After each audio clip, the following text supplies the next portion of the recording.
Crew, welcome back into the Building a Leadgen Ecosystem Masterclass. I'm stoked to jump into this Masterclass with you guys today, but real quick, there's been a previous Masterclass, and really these are all going to tie into each other. There's going to be about 8 lessons in total inside of this Masterclass, so if you missed the first one, make sure you go back and watch that first before jumping into this one. Without further ado, let's jump into today's lesson. So last week we talked a lot about building a lead gen ecosystem, and I know that we're staying high level when we're talking about building an ecosystem, and we're going to stay high level with talking about becoming a market leader today. Now, these are two of the high level lessons that are needed in order to get into the nitty gritty tactics behind lead generation, because these are the foundations. And we talked about this last week. Like, if the foundation is not built in the correct way, then a lot of times our lead gen systems just fall flat. And I don't want your lead gen systems to fall flat, because you might be spending a lot of time, you might be spending a lot of money on your lead gen efforts. So I want to make sure that it goes the furthest for you guys and make sure you guys are getting exactly what you need with the right foundations in place so you can scale them appropriately. Now, once again, what about the Loom video DMs? Yeah, we'll get to, the Loom videos, the cold emails, all of the outbound strategies, the paid ads. We'll get to all of that eventually. But right now, the main focus is market leader positioning. And why is market leader positioning the most important thing to do before you start any of your marketing efforts? Well, 3 main reasons: messaging, targeting, and differentiating. Okay. Now, the easiest way to get inside of our prospect's head is to be the first in line. Okay. If we are first to market with an offer, then of course that's going to be the easiest way to get in front of any audience. But a lot of us are entering into saturated markets. It's really hard to be differentiated in the marketplace when there are so many of the exact same offers. And if you can't be the first into the market, then you must find a way to position yourself against the current market leaders. And this is an example that I love to use when we're talking about our prospects, but most prospects are kind of like a dripping sponge. If you've ever held like a soaking wet sponge before, they're only going to make more room for the info at the expense of what is already there. So if you, for example, like if you started to add more water, the water will leak out one end of the sponge to make room for the new water that is entering the sponge. That is exactly what happens when we're in a saturated market. And honestly, service businesses like agencies are very saturated in the marketplace. There's a ton of agencies in e-com. There's a ton of agencies in lead generation, right? I'm sure the niche that you're in, there's a ton of competitors. And so if that is the case, then marketing really can't be like a sledgehammer approach where we're just kind of trying to force our offer into the marketplace, especially in very saturated niches. It needs to be more like a light mist that's going to envelop our prospects and push the old ideas out. And if you've ever ran water over a sponge before really fast, you'll know that the water immediately comes out the other side. But if you slowly add water, it can often retain a little bit more. And then what happens is it pushes that water from one side down to the other side. So how do we position ourselves as a market leader, as someone that is going to differentiate ourselves with our messaging, with our targeting, with differentiating our service entirely from the marketplace? Well, it's really going to start with niching down. And I say that with cringe, with a cringe face right now, because I know that that is the number one tip that gurus do give to anyone running an agency is like, oh yeah, niche down. But a lot of times they don't explain why you should be niching down. And I want to show you guys like, hey, here's the importance of niching down and what we can do to expand outside of our niche, things like that. But I want to talk specifically on niche. Hey, real quick, I got to tell you about Hydra Council. It's an event that we throw every year. We're doing one in Nashville in April, and then we're also doing one in October in London. So if you guys are wanting to get involved in an agency community, go to a physical event where you can learn from some of the best market leaders in the space, then you have to come to a Hydra Council. We only have 65 tickets available. We keep it small, niche, so we can workshop directly with you guys and work on your business intimately. If you guys want to come to the event, click the link inside of the description, and we'll see you in Nashville or London. And so the things that I want you to kind of understand is that niche kind of wraps around in a shell. And if you think about kind of like the science behind, like a nucleus, this is how I like to envision it, is like we have a niche shell, and inside of it we have a nucleus, and our nucleus is formed of 3 different things, or 3 different things that we should be looking at when it comes to positioning, which the first one being is, what position do you own? Okay. The second thing being, what position do you want to own? And then whom must you outgun currently in the marketplace? Now, if we look at these 3 positions here, Our ideal position is to have a mix of all three, hence the little star in the middle. We want to be able to say, hey, like we can outgun our competition. What position do we personally own?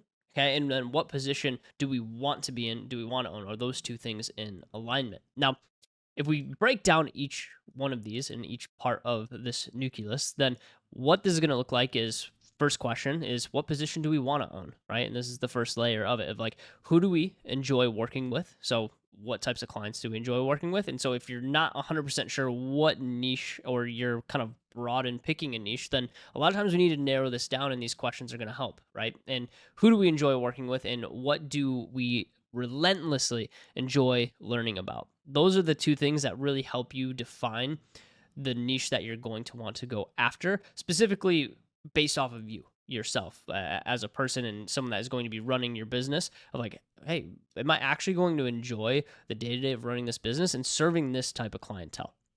Once we can answer that question, then of course we could talk about, well, what position do we actually own? Which boils down to a couple of different things. What clients do we get the best results for? What clients fit inside of our existing processes well?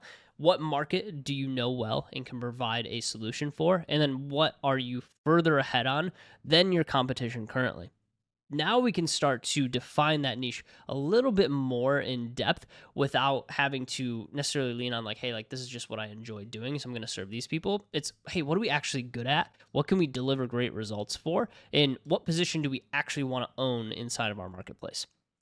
Then once we figure that out, then we can move into the third piece, which is going to be who must we outgun? And this is talking about competition, right? So what would your competitors say specifically about you or your service? Are you currently situated as a market leader and you have a bunch of agencies looking up to you like, man, like I want to be like that agency? If the answer is no, then chances are there's some work to do on your leadership positioning. Okay. Are there any market leaders that you should be aware of? Okay. Is there any aspirational leaders in the space that you're like, hey, like we have to either outgun this person or we have to at least match their pace? If so, what is their positioning like? So if there's someone aspirational in the marketplace, what is their positioning like? What lessons can you learn from that? And then also, how can you position differently than they're currently in the space so you can take a piece of the market share? And then is there a positioning no one has a firm grip on yet inside of your space, right? So, for us in Hydra, like there's a ton of coaches, consultants out there specifically for agency owners, but the angle that we've taken at Hydra is way different than a majority of the coaching consulting space. We don't even say that we own a coaching program. Everything is, hey, we're a consulting management firm. It's a very high level type language. It almost feels exclusive, right? And so that is kind of the idea of like, hey, is there a position or a angle that you can take inside of the current marketplace that no one else has really taken yet? And that's a lot of what we've done at Hydra, and for us, like talking about being operational specialists, right? Stuff like that can position you a little bit differently than what everyone else is currently in the space. Now, when you're building these out, they do stack in a specific order, and it's the order that we kind of just did it in. But with the solid foundation, is like, hey, you got to enjoy what you do first, right? So, what position do you actually want to own inside of the marketplace? And answering those questions is really the first thing that we have to do. Second being, what position do you specifically own currently, and how can we improve on that current position that we own? Okay, that would be secondary. And then third, then we kind of point toward the competition and say, okay, what is in the marketplace now? How can we either differentiate ourselves or completely bring a different offer into the space that can be looked at through a different lens from our prospects and kind of turn their head and say, that's different, okay? And that's how we build out a strong foundation for market leader positioning. Now, once we answer these questions, we can now create something called our zone of genius. And your zone of genius might look completely different than this. I pulled this specifically for like an e-commerce type agency where this specific agency is running CRO, meta ads, and retention. Now, when we first start doing this positioning work, sometimes there are things that fall outside of our zone of genius and really we should not push on quite yet. And we can always add these things back in at a certain point in time. So if you want to run creative, great, we can bring that back into our zone of genius. But if it falls outside of our zone of genius, just keep it out of the scope. So if you're not doing creative, if you're not doing SEO, organic, socials, web dev, right? Don't just add those things in because that's what other agencies have done, or you feel like you need that specific service to make your offer more well-rounded. Do the things that you are great at and then add things in or acquire agencies or acquire teammates that can fulfill on those as you continue to grow and scale the things that you're already good at. Because if we do focus on the stuff outside of our zone of genius, it's really hard to get traction with the results we're delivering for clients. And I think we all understand that if we can't deliver results for clients, then we see a high churn rate and it becomes really hard to grow. And if it's hard to grow, it means our lead gen efforts are basically useless. It's like running on a perpetual hamster wheel. Now, when we focus on our zone of genius, right, we get just way more traction. And this is one of my favorite graphs, and it's so simplistic in the way that it's laid out. Essentially, when we're focused on the shiny object, we make, a little bit of progress in a bunch of different directions, which is not the goal for an agency, right? The goal is to focus on the zone of genius and be able to make a lot of progress, right, in one direction, right? Because if we're focused on a lot of different things, then we're just not going to make the progress that we want to make. So having that zone of genius progressing further with that is going to be our fastest route to success and our fastest route to generating more revenue, more profits into the business. And so if that is the focus, if you're wanting to drive high revenue, if you're wanting to drive high profit, I would recommend getting yourself in a position where you have solid market leader positioning and then creating a zone of genius that will let you focus on that zone of genius and be able to drive more progress through the business. Now, when we combine these two things of having a solid foundation for market leader positioning and also having a zone of genius that our team is just absolutely lethal on fulfilling, then that is what creates our market leader positioning. And then we could start creating statements around our market leader positioning that will allow us to be more front facing, things that we put on our website, our marketing materials, how we're perceived in the space as an agency. And what this is going to look like is once this is all complete, once you have a good idea, you answer these questions and you have an idea of the position that you want to own and the position that you actually own and who you have to outgun in the space, then we can start to complete the 4 core questions that make up market leader positioning, which are who we are, what do we do, what proof do we have, and why do people want it? And that last question is going to be so pivotal, and it's one that people skip over all the time. Now, I laid out one of these into a more of like a distilled, hard-hitting market leader positioning from Structured Agency. And if you guys don't know Nick Shackelford or Chase Diamond or any of those guys over at Structured, this is what their positioning is about. I made a couple tweaks to it just based off of what I would recommend to them. But if we look at the who we are statement, and I want you to kind of see how hard hitting this is compared to a lot of the positionings that we see in the marketplace. Structured is a market leading revenue driving and retention performance agency that partners with the fastest scaling brands on earth. That is who they are. That is their identity in the space of like they're serving fast scaling brands, and they do it through market leading, revenue driving, and retention performance type marketing. Okay. Now, if we zoom into what do we do, Structured drives revenue and retention with performance marketing that actually works. I actually took that straight from their website. It's a pretty hard-hitting statement of like what they specifically do, but that's what they do. They drive revenue and retention with performance marketing. That is the whole concept of the agency that they run. The third piece being, what proof do they have? Okay, when we talk about proof, this can be done a couple different ways, and you can use specific numbers. In our agency, like I think it was the average client saw a 38% lift in their return on ad spend with using our creatives, and we use that specific number. Now, the hard thing about that is like those numbers do shift, so you have to update them as you continue to drive more results for your clients. So the third question here is, what proof do we have? Now, Structured has this specifically on the website. Structured has 15 years of market experience growing the largest e-com brands in the world. And this is 100% true. They've worked with over 150 e-commerce brands that are range from high 6-figure, 7, 8, and even 9-figure brands. So they've seen a large scope of brand no matter at what scale. So they can come in and kind of flex that, hey, the proof is kind of with the 150 brands that have trusted us so far in building and growing their brands. Now, you might have to be a little bit more specific on the results that you deliver based off of the average, especially if you run a smaller agency, based off of the average of the results that you've been able to accumulate for this. Now, sometimes this statement can't be hard hitting if you're what I would consider more of a beginner in the space. Like that's just the fact of like, hey, there's not a ton of proof built out yet. But you need to keep this in your back pocket for when you do build out the proof, because this is the thing that builds trust. And if we remember back from the last masterclass, trust builds leverage, and having that leverage is what converts sales. So if we don't have that trust, if we don't have leverage in the conversations that we're having with prospects, it is very hard for us to get a sale. And the fourth one here is, why do people want it? And this is the one that is skipped over the most when it comes to building out market leader positioning, but arguably the most important, because if you remember back from our last masterclass, we talked a lot about we have to build trust with prospects.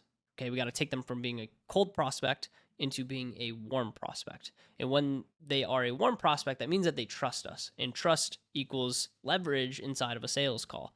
And if they don't trust us coming into the call, it's really hard to land that sale. And so why people want our service is a very important question to ask, whether that's an increase in revenue, return on ad spend. Like, why do people want to come to you versus everybody else in the marketplace? Okay. Now, what I kind of distilled down for Structured here is clients find comfort in working with Structured because of their custom fit solutions. They only do custom fit solutions for any brand that they work with. Their data-backed strategies, like people love data. Anyone that is running a very successful brand knows that they have to make all of their decisions backed on data. And then lastly, in scroll stopping content, which of course, if you're running a brand, you need lots of content. You need to be able to iterate on content and be able to figure out what works quickly. And them having an in-house content studio is honestly why people might want to work with them. So having a distilled down why people want it type phrase is really helpful in positioning yourself in the marketplace, but also being able to like show people, hey, based off of our conversations with our clients, with our prospects, like this is why people like to work with us. And that's how we build out market leader positioning. And I kind of want to leave you guys with this today of owning a position in the mind of your prospect is kind of like owning a piece of valuable real estate. Once you give up a piece of real estate that is very valuable, like if you bought a piece of real estate inside of a very booming city and then you sold that piece of real estate, you'll find that it would be very difficult to get that back because of the upside that piece of real estate has once it's no longer in your hands and someone is doing development on top of it. Now, if you are currently a market leader and you're watching this, awesome. That's a great position to be in, to be the lead inside of a marketplace. But it's very hard to keep that positioning, and you need to continue to work on that positioning, because once it's established, it doesn't mean that you keep it forever. And that might be very encouraging for people that are just entering the space of like, there are businesses that lose their leadership positioning all the time because they didn't adapt to the market shifts and did not change their market leader positioning as their business shifted, as their business grew and started to grasp more of the market. So keep this market leader positioning top of mind for yourself. Even as you continue to grow, just because you got it figured out once doesn't mean it's the thing that's going to take you to $1 million or $10 million. You have to continue to adapt, change your market leader positioning as you grow as an organization, as your clientele changes, and as your services inevitably will change as you grow, because just because your zone of genius is only 3 things currently, or 2 things, or 1 thing, doesn't mean that it won't be 3, 4, 5, 6, 10 down the road, because that's exactly what Structured did. They started as a paid ads agency. They stacked in creative, they stacked in retention. They started acquiring other agencies for other services, and so their positioning had to change as their business changed. I hope that's valuable for you guys. We'll see you guys in the next masterclass. Real quick, leave a like, comment if you have questions, and subscribe to the channel. We'll see you in the next one.